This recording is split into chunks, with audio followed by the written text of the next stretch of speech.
జగన్మోహన్ రెడ్డి ఒక సైగ చేస్తేనే తెలుగుదేశం పార్టీని నామరూపాలు లేకుండా చేస్తానన్నాడు ప్రగల్భాలు పలికినటువంటి కొడాలని.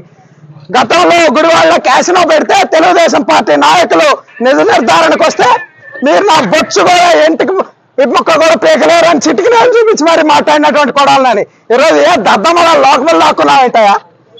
సిగ్గుండాలని బతికి ఇప్పటికైనా అర్థం చేసుకో. అధికారం లేకపోతే పోలీసులు లేకపోతే నీ కుక్క బతుకు.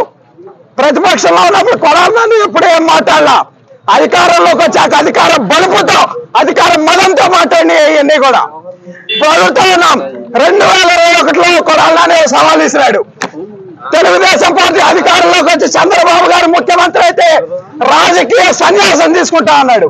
ఈరోజు అడుగుతా ఉన్నాం కొడాలని రాజకీయ సన్యాసం తీసుకోవడానికి రెడీగా ఉన్నామని అడుగుతా ఉన్నాం. ఇంట్లో దాక్కున్నాడు, పిరిగి పొంత దాక్కున్నట్టు.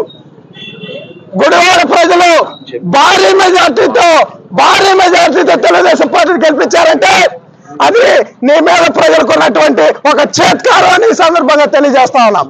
ఈ రోజు కొడాలని చెప్తా ఉన్నాం, ఇది ట్రైలర్ మాత్రమే, సినిమా ముందున్న రాజా లోకేష్ గారి ఆధ్వర్యంలో మళ్ళీ అంకుశ సినిమా తీపోతా ఉన్నారు. నిన్నే రామిరెడ్డి గారు పెడతారని కూడా ఈ సందర్భంగా చెప్తా ఉన్నాం. కొడాలని జనాల్లో కనిపిస్తే ఇక అదే ఆఖరి రోజు కూడా అవుతుందని ప్రజలు భావిస్తా ఉన్నారని కూడా ఈ సందర్భంగా తెలియజేస్తా ఉన్నా. పీకుతారా బొచ్చు పీకు రమ్మంటావు కదా, రాబోయేరా బొచ్చు పీకుతారా రండి అన్నావుగా. చంద్రబాబు స్థాయి కాదు ఇది, మా స్థాయి సరిపోతుంది, రాబోయేరా కొడాలని.